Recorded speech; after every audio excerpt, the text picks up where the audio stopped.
Muy buenos días. Vamos a dar inicio al simposio matutino de la mañana sobre endocrinología y gastroenterología. La primera expositora es la doctora Dora Millar, que es jefe de servicio y coordinador de posgrado del Servicio de Endocrinología del Hospital Domingo Luciani. Profesor jubilado de la Escuela de Medicina de la Universidad Central de Venezuela. Presidente de la Asociación Venezolana para el Estudio de la Obesidad, ABESO, y ejercicio privado en el Urológico San Román y el Centro Médico Docente La Trinidad. Su conferencia se basa en obesidad, epidemiología y fisiopatología. Doctora Millán.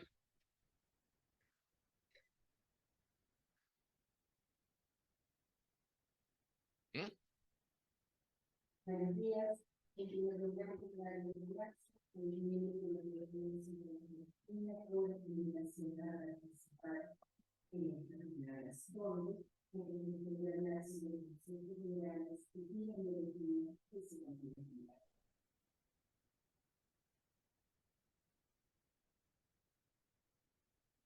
Voy a comenzar recordando que la obesidad afectaba de manera difícil. Por ejemplo, que solo existen una mención a la identidad de una determinada actitud.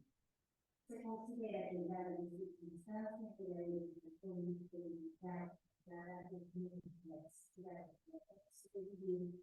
la obesidad se consideraba un símbolo de bienestar y de fertilidad y por lo tanto se catalizó en una organización espiritual. A la religión también castigada de estigmatizante de legalización. Esta estigmatización se debe al desconocimiento de felicidad de la enfermedad, aun cuando invoca un cambio de la población de los resultados. Y entonces, muchos de los conocimientos se debe reconocer a la enfermedad y la persistida de la salud en 1995 como la enfermedad epidémica de 1909.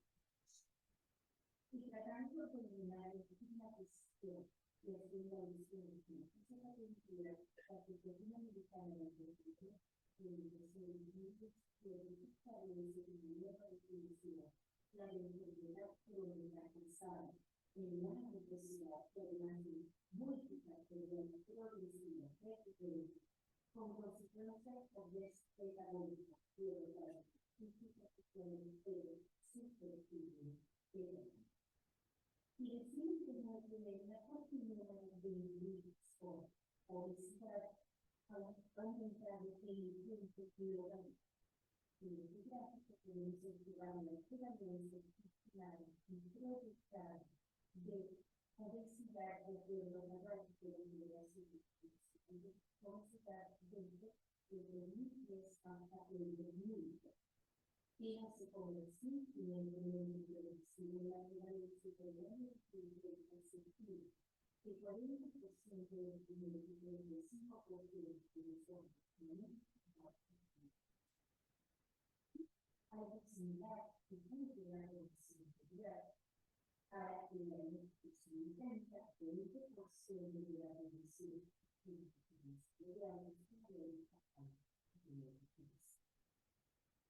tenemos que estar más detallada, que es afectada, y que nos imagina que conciencia de estar dedicada en la tierra, que se encontró en el país de Valencia, con una tradición de la educación para decidir el ministerio, porque es integral que se siempre menciona la materia de la universidad, muy pensando por la división de la luz, la prevalencia de la felicidad, de acuerdo con la universidad, cuando continúa también la estructura de pesar de los estudios, de acuerdo con la medicina temporal, continúa el 21% de la universidad y la universidad el principio de la educación de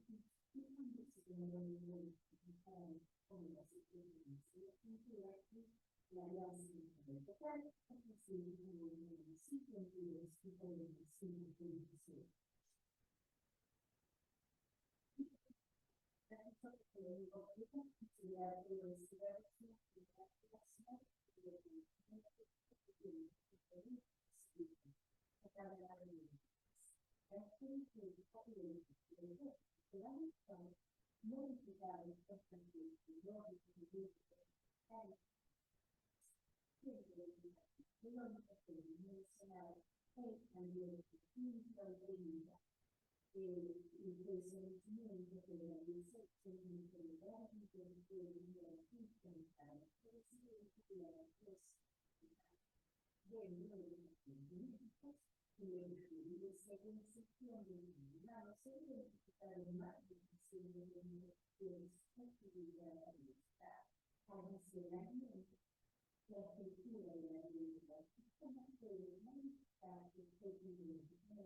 Y ella le preguntó, ¿usted no está en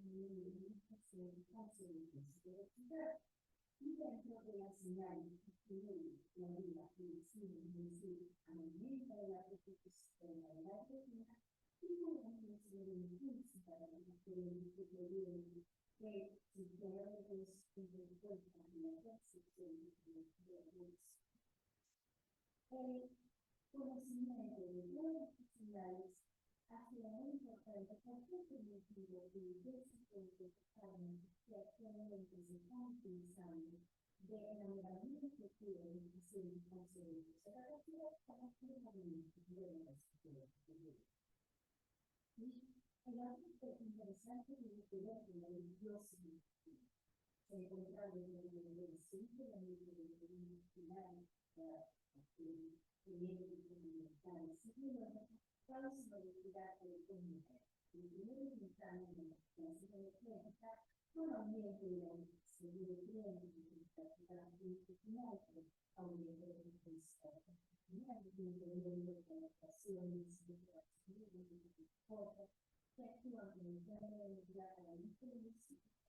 creación de las enzimas que participan en el metabolismo la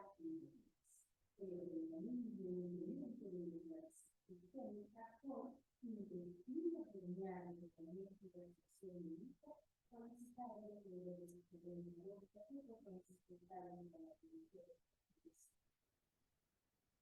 y aquí tenemos todas las posibilidades para pescar, de carbono, de las finales, tenemos el tema de la señal de peso que fue, con el movimiento de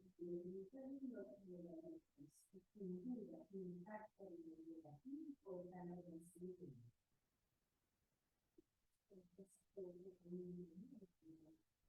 Posibilidad una de la voluntariedad a continuación de los sistemas la mentalidad se puede vivir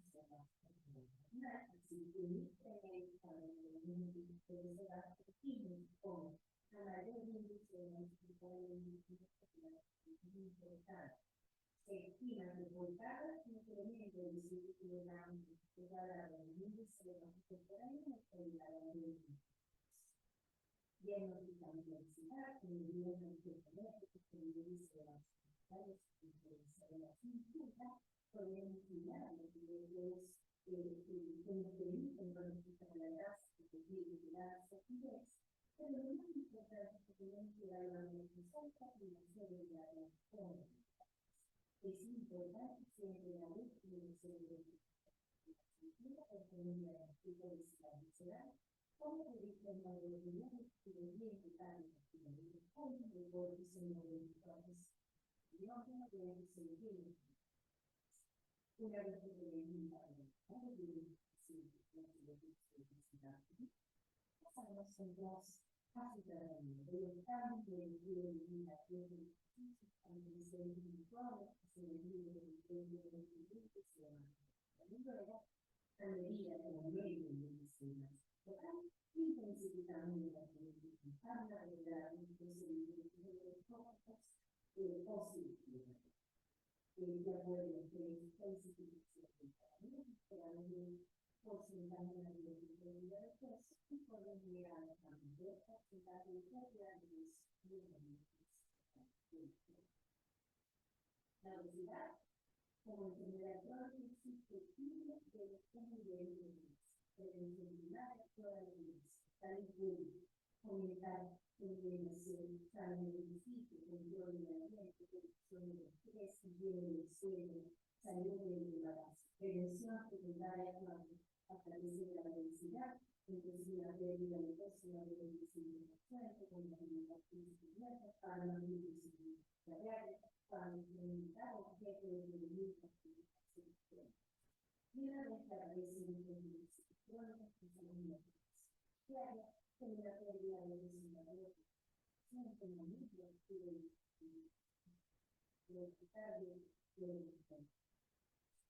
y siempre podemos pensar que los retos en los que se continúa revisar la continuidad, estudiar su origen, cada vez de la más importante característica efectivamente para la alimentación y la actividad es muy importante que la prevención y tratamiento de la salud pública es vínculo para la prevención de la población tan importante del paciente. De esta manera, lo debemos probablemente reducir sea efectivo. Muchísimas gracias por la atención.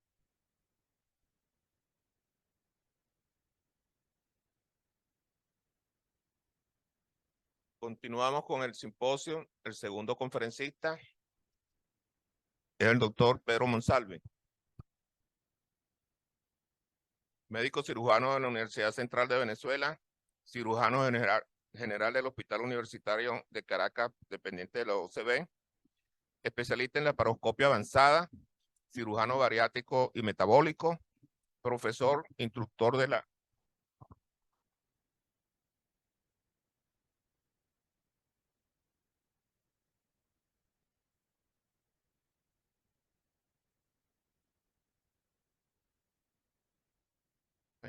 ¿Aló? No, poca volumen. ¿Aló, aló? Ok, gracias. Miembro titular de la Sociedad Venezolana de Cirugía, Junta Directiva de la Sociedad Venezolana de Cirugía Bariátrica y Metabólica, coordinador del curso de ampliación de cirugía bariátrica y metabólica de la Hospital de Clínicas Caracas. Doctor. Gracias, buenos días a todos, distinguidos miembros de la academia y estimados colegas. Es un honor estar aquí con ustedes hablando, bueno, de lo que siempre me apasiona, que es la cirugía bariátrica. Creo que lo tengo algo más fácil porque actualmente la cirugía bariátrica ya hemos demostrado que funciona, o sea, ya no tenemos que probar eso, sino ya estamos ampliando el horizonte. Y de hecho es tan efectiva que es una de las cirugías electivas que más se realiza al año.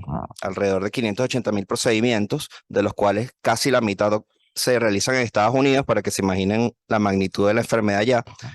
Y aquí en Venezuela tenemos alrededor de 2.000 cirugías al año para el 2021. En nuestros mejores años, en 2014, 2015, llegamos a realizar 5.000 cirugías.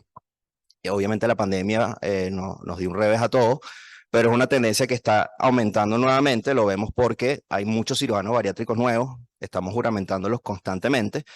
Y a pesar de todo eso, no hemos logrado hacer medida nuestro principal enemigo, que es la obesidad, que se denomina la pandemia original. Se pensaba que era una enfermedad que solo afectaba a los países del primer mundo, pero ya vemos que afecta a todos los estratos. Venezuela no está exenta. De hecho, estamos siempre en la lista entre el sexto y séptimo país de América con mayor obesidad, con una tasa alrededor del 30%, que quiere decir que de 10 pacientes, 3 venezolanos son obesos. Y bueno, ya la autora Milla le explicó muy bien los mecanismos subyacentes, una mezcla de mecanismos ambientales y con cambios biológicos y genéticos. Nosotros como cirujanos bariátricos, ¿con qué contamos para tratar la obesidad? Existen alrededor de 12 procedimientos de cirugía bariátrica. Yo me voy a enfocar en los dos principales, que es la manga gástrica y el bypass gástrico. Uno, porque son los procedimientos más y mejor estudiados, y dos, porque el resto de los procedimientos son más o menos variaciones de estos dos. Comenzamos con la manga gástrica. Se realiza básicamente una resección de toda la curvatura mayor del estómago, dejando un reservorio que va a tener entre 150 y 180 cc, y que representa el 15 al 20% de la capacidad gástrica total. Se pensaba que era un procedimiento netamente restrictivo, ya que disminuye el volumen gástrico considerablemente, pero sabemos que también hay un componente hormonal. Existe la restricción y el control de la grelina, una hormona que se produce en el fundus gástrico, en las células parietales, y que actúa sobre la adenohipófisis, el núcleo arqueado del hipotálamo, disminuyendo la sensación alterando el apetito y la saciedad. Aquí vemos una gráfica que muestra las concentraciones antes de la manga y 24 horas después de la grelina. Eso se mantiene así durante un año y medio, donde después vuelve a normalizarse, y dado que el procedimiento es irreversible, este aumento de grelina viene de células que no son del fundus gástrico, evidentemente, son del intestino, unas células L. Se estima que la pérdida de peso en esta cirugía es alrededor del 50 al 70%, y por eso está indicado en pacientes con obesidad grado 1. La tasa de mortalidad perioperatoria es bastante baja, el 0.05%, y se ven principalmente sangrados, fugas, tromboembolismo pulmonar, y particularmente quiero que sepan que la manga gástrica está asociada a la enfermedad por reflujo gastroesofágico. Por eso nos las pensamos bien en pacientes que ya tienen esta patología. Por su parte, el bypass gástrico, que es como nuestro caballito de batalla, consiste en dividir el estómago. Hacemos un estómago bastante más pequeño y un reajuste del intestino. Este reservorio nuevo que le va a quedar al paciente va a tener entre 50 y 80 cc, que representa alrededor del 5% del estómago total. Y el reajuste del intestino o el puente lo hacemos en la forma de J-Roots, que fue diseñada por un cirujano suizo en 1892, César Ruth, y consiste en una asa alimentaria que puede variar entre 100 y 150 centímetros, una asa biliopancreática que recibe las secreciones gástricas, biliares y pancreáticas entre 80 y 100 centímetros, y una asa común donde se mezcla el contenido de las dos previas y donde ocurre finalmente la absorción de alimento. Por lo visto, entonces es una técnica restrictiva y malabsortiva. Veíamos que había resultados bastante positivos en los pacientes posoperados, pero no entendíamos muy bien qué es lo que estaba ocurriendo. Sin embargo, recomendábamos encarecidamente la cirugía. Ya afortunadamente sabemos un poco más de los mecanismos subyacentes, sabemos que es un efecto hormonal, sobre todo en hormonas que se producen en el tracto gastrointestinal, conocidas como incretinas. Aquí vemos que en el intestino proximal hay un efecto que hace el bypass gástrico que disminuye la señal de glucagón, y en el intestino distal estimula la producción de unas hormonas de las incretinas, específicamente LP1 y GIP, que tienen una señal proinsulina. Aquí vemos más o menos las concentraciones de una curva de tolerancia glucosada al mes, y a los 6 meses después de la cirugía vemos que es bastante fuerte la respuesta de las LP1 y el GIP, y que el glucagón al principio tiene una respuesta exagerada y después disminuye progresivamente.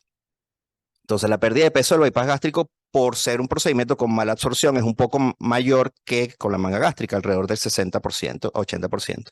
Se indica en pacientes con obesidad mórbida, y la mortalidad perioperatoria es un poco mayor, 0.5, todas las complicaciones de la manga, excepto el reflujo gastroesofágico. Ok, en cuanto a los efectos, el efecto más importante evidentemente es la pérdida de peso. Este es uno de los pocos estudios prospectivos con seguimiento a largo plazo, 20 años, el SOS, que evaluó alrededor de 4.000 pacientes con todos obesos, a los que se le realizaron 3 procedimientos: la gastrectomía vertical anillada, la banda gástrica, que son 2 procedimientos que están en desuso, y el bypass gástrico, que sigue estando bastante vigente, con una pérdida de peso total de 26% a los 20 años. En cuanto a la diabetes, el 85% de los pacientes tienen sobrepeso, de los pacientes diabéticos tienen sobrepeso u obesidad, y sabemos que la cirugía bariátrica logra una remisión entre el 23 al 60%, y es un rango ancho porque depende de la severidad y de la antigüedad que tenga. Y definimos remisión como una hemoglobina glicosilada menor de 6.5% y una glicemia en ayunas de 100 o menos, sin el uso de medicamentos. Incluso en los pacientes donde no hay remisión, existe una mejoría de casi el 90%. Y sabemos que son los mecanismos que ya le había mencionado, particularmente GLP-1, que están involucrados. En cuanto a la durabilidad, hay un estudio de LAPS que evaluó a los pacientes hasta los 7 años, y vemos que el primer año la remisión era de 71.2% y de los 7 años 60.2%, y en otro estudio a los 10 años la remisión era del 25% para el bypass gástrico. En cuanto a la cronicidad, pacientes que ya tienen mucho tiempo con diabetes, vemos que también hay una mejoría, se asocia un factor protector con disminución de los eventos, de eventos cardiovasculares, como enfermedad cerebrovascular, eventos coronarios, que se conocen como complicaciones macrovasculares, y disminuye la aparición de albuminuria, la nefropatía y la retinopatía. Sabemos que estos periodos donde el paciente se encuentra curado de la enfermedad representan un aumento de su sobrevida. Esto se le conoce como memoria metabólica, y estas ventanas son bastante beneficiosas para el paciente. Y tanto es así que ya la ADA lo reconoce como, en sus guías de tratamiento del 2016, como un escalafón del tratamiento de diabetes. En cuanto a la hipertensión arterial, el 64% de los adultos tiene hipertensión. Yo les traje un estudio aquí que es uno de los pocos prospectivos que solo estudia hipertensión, se llama el Gateway, donde encontraron que el bypass gástrico redujo en el 84% de los pacientes, fueron 100 pacientes, el 30% del uso de los medicamentos durante el primer año, y que ya al año había una remisión de 46%, es decir, que no estaban tomando medicamentos. Y estos son efectos reconocibles a partir del primer mes, es decir, son independientes de la pérdida de peso. En otro estudio, evaluaron que la disminución de la aparición de la enfermedad o el tiempo libre de enfermedad era mucho mayor luego de haber realizado un bypass gástrico comparado con el control, de 3.5 versus 12.2%. Y por supuesto, los efectos son mucho mayores y mejores en el bypass gástrico que en la manga gástrica. En la dislipidemia vemos que el 64% de los adultos tienen algún tipo de dislipidemia. Consideramos hipertrigliceridemia, disminución de HDL o elevación de las LDL. Y en este estudio en LAPS vemos que la prevalencia de dislipidemia se mantiene menor a los 7 años en pacientes postoperados de bypass gástrico. Y podemos entonces afirmar que el bypass gástrico disminuye la tasa de eventos cardiovasculares. Se estima que protegen un 56% la aparición de eventos cardiovasculares. En cuanto al cáncer, que es algo que voy a mencionar brevemente, sabemos que hay una asociación bastante fuerte entre cáncer y sobre todo obesidad y los pacientes con cáncer dependiente de estrógeno, endometrio, mama, ovario, próstata en varones. Vemos que el bypass gástrico confiere un efecto protector para la sobrevida de estos pacientes, a excepción del cáncer colorectal, donde vemos que existe incluso se considera la cirugía bariátrica como un factor de riesgo. Entonces, esto está debatido.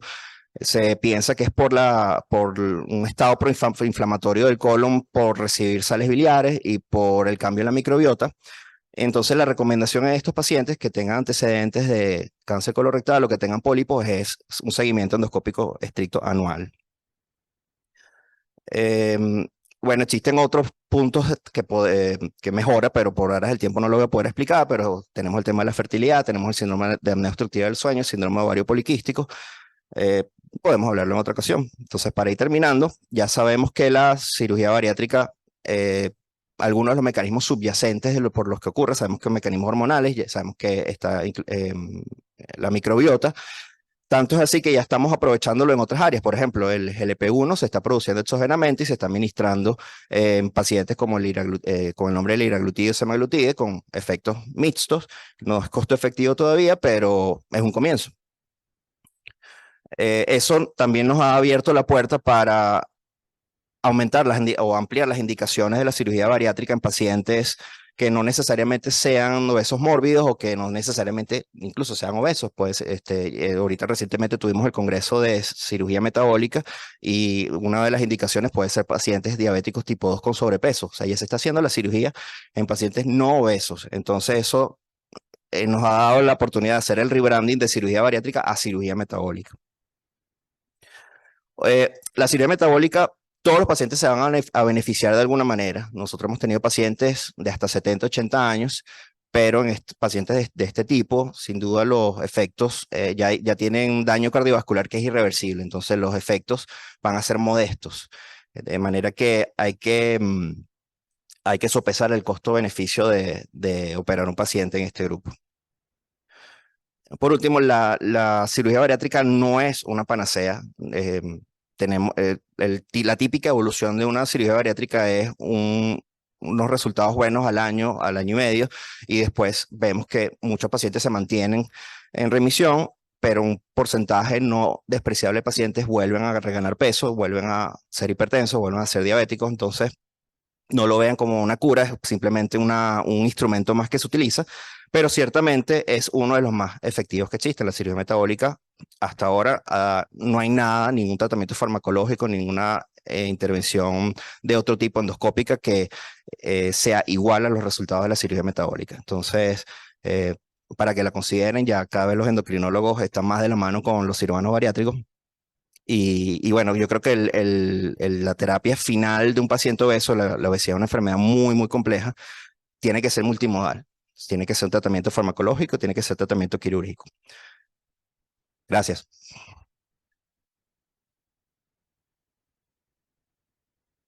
Muchas gracias, doctor González. El conferencista es el doctor Di Giorgio Franca. en el tratamiento endoscópico de la obesidad.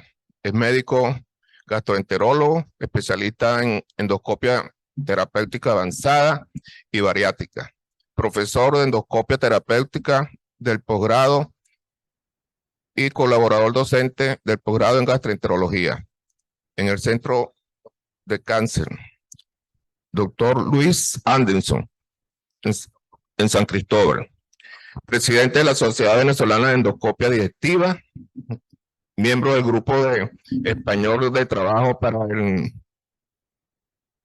el tratamiento endoscópico de las enfermedades metabólicas y Obesidad. Estoy la luz me encandila, no le. Ah, GETEMO es en la Sí. sigla. sí. Adelante, doctor. Bueno, listo. Bueno, buenos días. Ante todo agradecido a la academia por la invitación. Y bueno, voy a hablar de algo que tengo ya unos 8 años trabajando y que es nuevo para muchas personas, pero que para nosotros ya es el trabajo nuestro de cada día, que es el tratamiento endoscópico de la obesidad.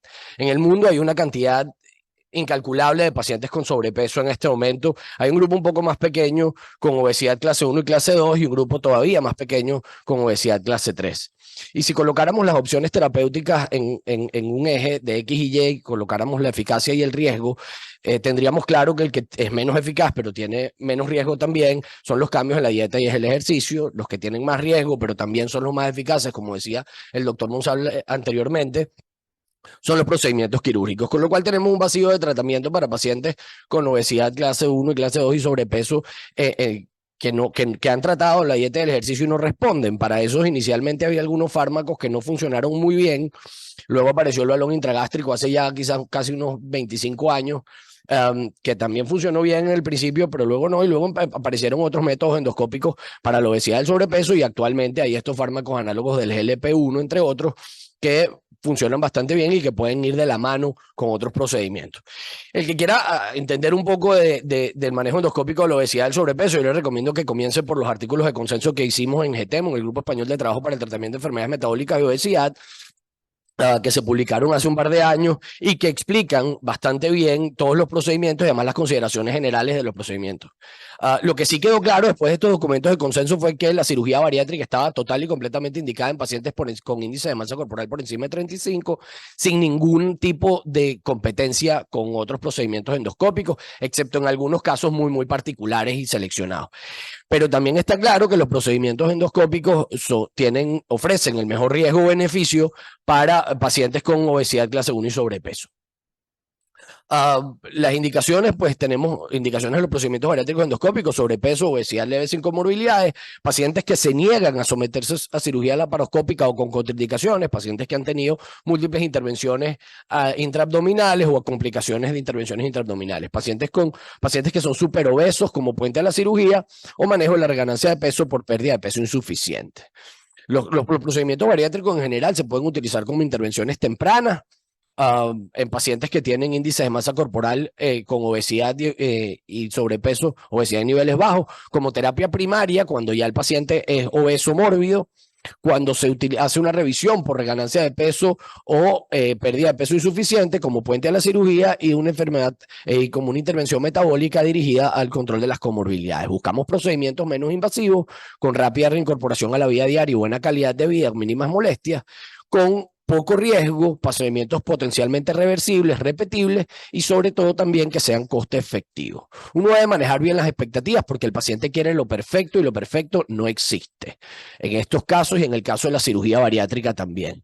Y hay que establecer muy bien que los pacientes con manga tienen entre un 60 y un 70% de pérdida de peso, del exceso de peso, y los pacientes con bypass pierden cerca de un 80-90% del exceso de peso, con unas reganancias de peso a su derecha del 30 y el 25% respectivamente, que no son despreciables. Nosotros tenemos muchos procedimientos bariátricos y además yo incluiría los procedimientos de revisión. El primer procedimiento bariátrico a revisar son los balones intragástricos, que se utilizan hace bastante más de 20 años como tratamiento previo a la cirugía para pacientes con índice de masa corporal bajo o con comorbilidades importantes. El tema con estos procedimientos es que el balón intragástrico hay que explantarlo. Uno lo implanta y estará implantado por mínimo 4 meses y máximo 1 año. con pérdida de peso, del exceso de peso que pueden llegar incluso hasta el 34% en algunas series en 6 meses, y con mejoría de la diabetes y las comorbilidades. El problema con esto es que las tasas de reganancia de peso son muy importantes. Las complicaciones más frecuentes son náuseas y vómitos. Aquí están todos los balones que tenemos, balones llenados con líquidos especiales, veganos, otros con solución fisiológica y otros con aire. En este momento el balón de moda es el balón elipse, que es un balón ingerible. Es un balón que se traga sin sedación, sin endoscopia. Se hacen 2 estudios radiológicos y que va acompañado de una balanza digital, un reloj y una aplicación para su seguimiento. Eso está muy bien porque el paciente además después ese disco que ven en el centro se va a digerir y finalmente el paciente lo va a expulsar por vía rectal. Está muy bien porque el paciente no se somete a ningún procedimiento mayor y tiene un riesgo bajo. En las contraindicaciones, pues reflujo y sobre todo cirugías intraabdominales. Aquí hay algunos estudios, yo traigo 3 estudios básicos o 3 estudios importantes, uno con 1.770 pacientes, otro con 2.013 pacientes. Básicamente los resultados son los mismos y son bastante parecidos y son prometedores. Lo que hay acá y que yo reviso en el último estudio, que es el estudio más pequeño, pero que a mí me parece importante, es que como se ve, este es un estudio que dura implantado durante 4 meses. Y si ven los números abajo, van a ver cómo ya a los 8 meses los pacientes tienen índice, o sea, pérdidas de índice de masa corporal, aumentan, van reganando peso. Mientras habían perdido 10.6 kilogramos al tercer mes, ya para el 6º mes la pérdida de peso media es de 8.8 y en los pacientes que tienen más de 45, pues ya baja a ser 0.6. Entonces, los pacientes al final reganan peso, incluso recién han eliminado el balón. Hay otros dispositivos, el Barnova, que además actúa como un sistema de retardo del vaciamiento gástrico, y el Full Sense Device. Las complicaciones son múltiples: úlceras, perforaciones, pancreatitis aguda, reflujo y obstrucción intestinal. En el caso de las úlceras, este es un paciente que se le retiró el balón previo al tiempo de culminación porque tenía mucho dolor, y cuando retiramos el balón, pues vimos esta úlcera en la cara anterior del antro gástrico. Este paciente hizo una perforación espontánea con un balón SPATS. Este es un balón reajustable que tiene esa válvula que ven ahí, que es más radiopaca. Esa es la que nos permite hacer el reajuste, volver a poner y a quitar líquido. Hizo una perforación espontánea, como ven, hay aire intraperitoneal. Esto es una hiperinsuflación del balón. A mano izquierda se ve cómo se debería ver un balón en condiciones normales, y en el lado derecho una paciente, esto es por colonización por Candida albicans. Luego tenemos la terapia de aspiración. Esto es como colocar una gastrostomía endoscópica percutánea. El paciente come, a los 30 minutos hace un lavado del estómago a través de un tubo que tiene colocado en el abdomen y que va directo al estómago. Yo menciono esto porque a mí me parece una bulimia asistida. El paciente come y luego lo elimina. Lo que llama la atención de esto es que los niveles de aceptación de este procedimiento, y llama la atención también el grado de temas psicológicos que puede haber en los pacientes, es que 7 de los 12 pacientes del grupo de aspiración, esto es un estudio que se realizó un año de aspiración en donde se aleatorizaron 18 pacientes, 12 pacientes estuvieron en el grupo de colocación del dispositivo y 6 pacientes en el de solo modificación del estilo de vida. Terminaron el estudio 10 pacientes, y de los 10 pacientes que terminaron el año de estudio, 7, el 70% pidió que le dejaran el dispositivo implantado durante un año más. O sea, los pacientes, a pesar de todo, este es el procedimiento POSE, que es un portal en donde se realizan diferentes plicaturas dentro del estómago.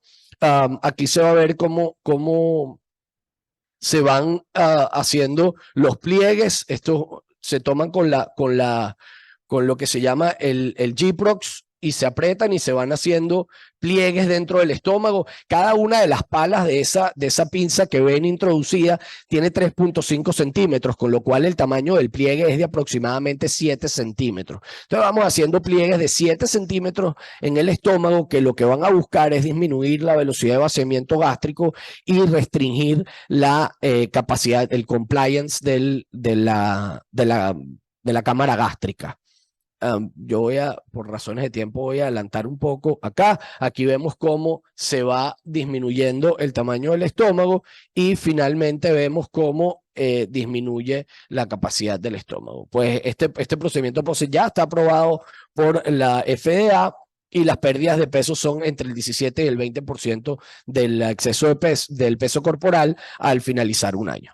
Esto es en lo que yo me he especializado en los últimos años, en la gastroplastia endoscópica, que es una terapia endoluminal restrictiva que disminuye la capacidad gástrica y donde se aplican puntos transmurales. Se hacen puntos que van de la cara anterior del estómago sobre la curvatura mayor hasta la cara posterior, y esta imagen que ven aquí abajo a la izquierda, que está en azul, o sea, en un círculo azul, es un punto visto en la paroscopia para ver la aplicación transmural. Este es el primer estudio más o menos grande publicado de gastroplastia endoscópica por el doctor López Nava de San Chinarro.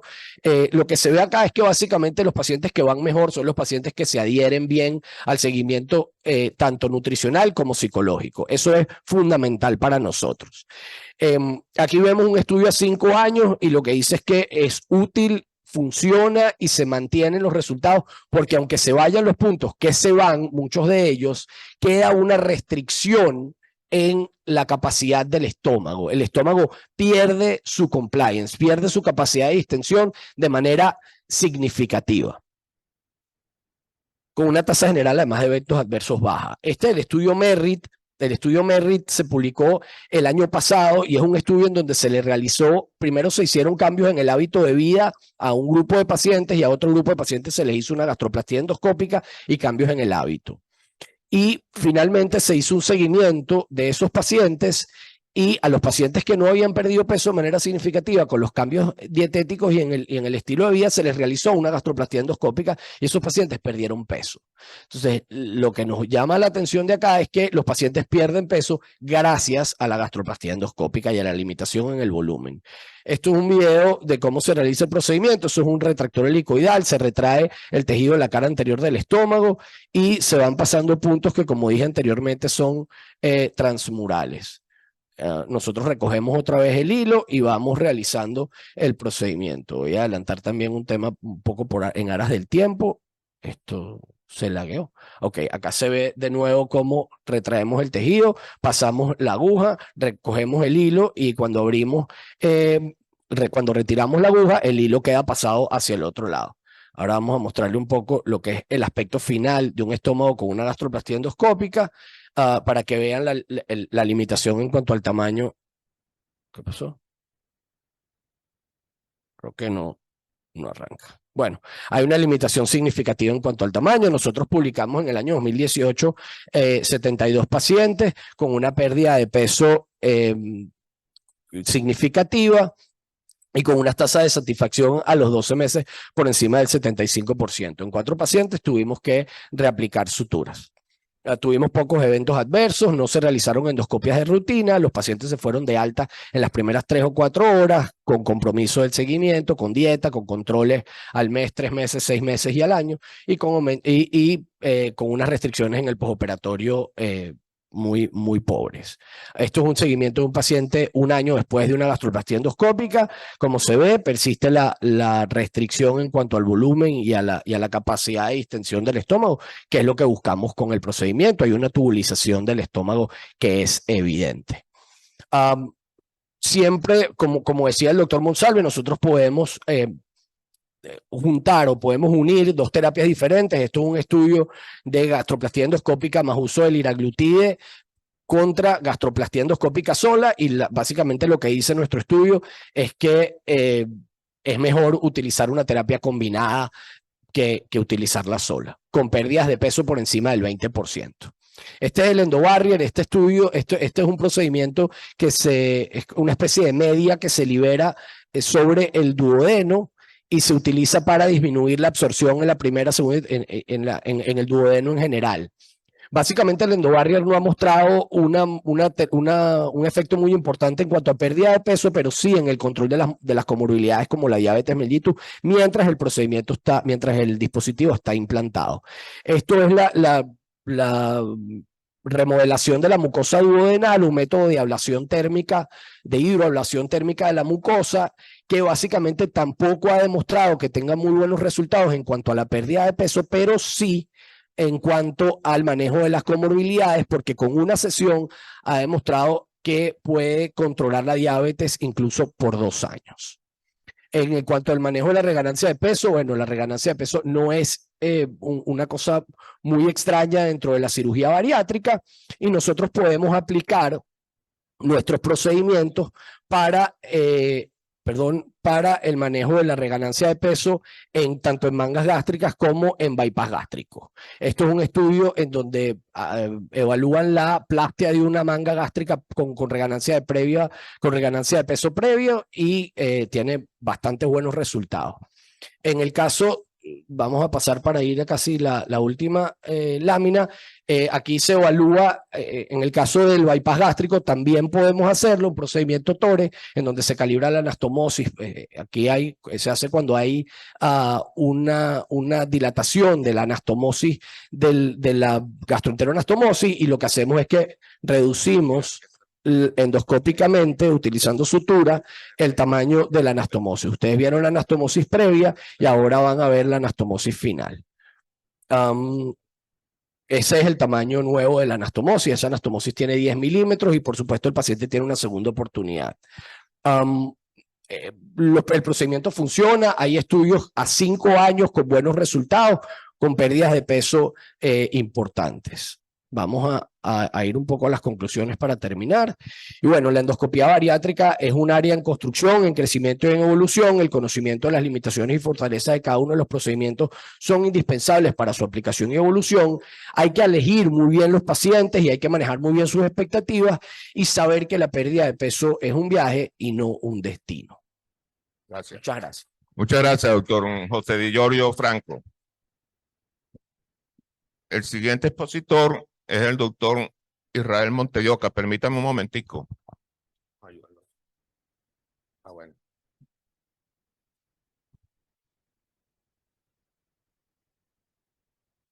El doctor Montes de Oca va a hablar sobre el síndrome de supresión inmunológica. Médico cirujano de la Universidad Central de Venezuela, especialista en medicina interna del UCB, organizador del Departamento de Medicina de Hospitales Nacionales, un fellow en oncología en el Sloan Kettering Institute New York, pionero del uso de la quimioterapia en Venezuela como tratamiento para el cáncer. Presidente y organizador del Congreso de Quimioterapia en Chile, Argentina y Venezuela. Es presidente de la Sociedad Venezolana de Medicina Interna. Es gobernador del capítulo venezolano del Colegio Americano de Médicos. Ganador de varios premios en trabajo de investigación clínica y de los premios El Mundo Valle Calle y Alma Mater de la Universidad Central de Venezuela en 1918. Miembro nacional correspondiente de la Academia Nacional de Medicina de Venezuela. Doctor Montes de Oca.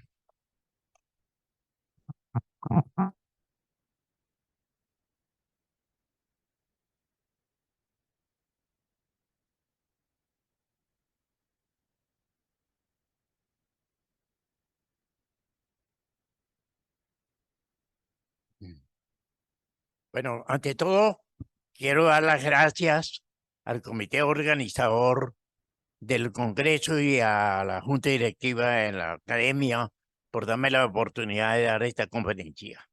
La conferencia se refiere fundamentalmente a síndromes de sobreposición inmunológica. Yo no soy inmunólogo, pero voy a orientar la conferencia hacia la parte clínica fundamentalmente. Vamos a hacer algunas definiciones muy rápidamente sobre también breves informaciones sobre el origen, tipo y etapa de desarrollo de la autoinmunidad, en la formación de ejemplos clínicos de la sobreposición, por supuesto, y el tratamiento de ellas.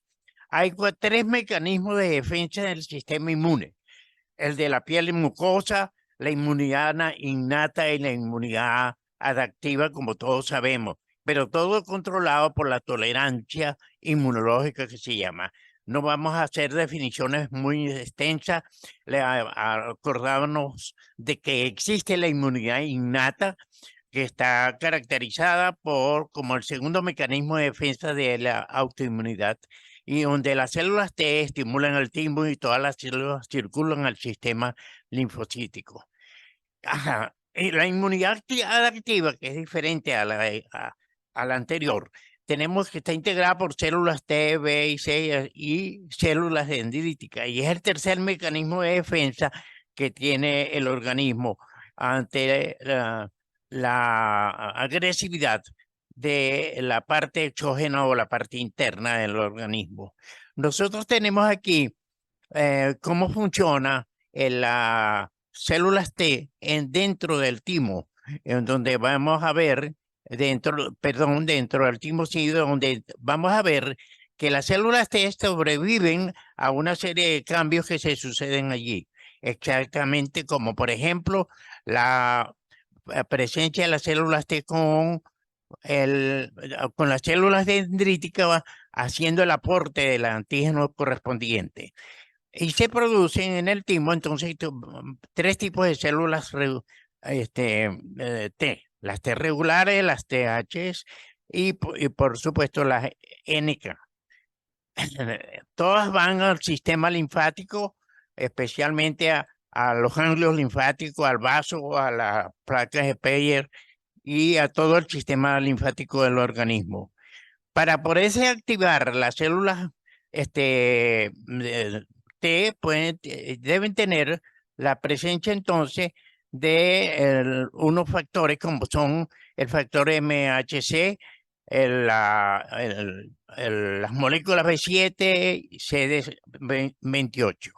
Y eso en el ganglio es donde se sucede precisamente algunos cambios importantes para poder hablar de sobreposición. Las células T están en la parte intermedia del ganglio y se estimulan a las células B que están en la parte cortical. Esto hace entonces posible las reacciones que hay resultados de la función de las células B. Las células B tienen entonces todos dos tipos de reacciones.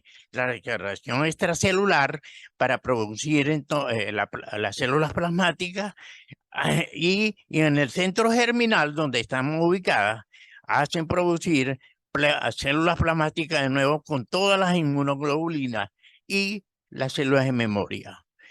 Hay los dos tipos de inmunidad, la innata y la adaptiva. Entonces se controlan a través de lo que se llama la tolerancia normal. Esa tolerancia normal, si se altera por alguna razón, una ruptura, se producen entonces cambios que van a producir enfermedades. Enfermedades que se pueden clasificar en dos tipos.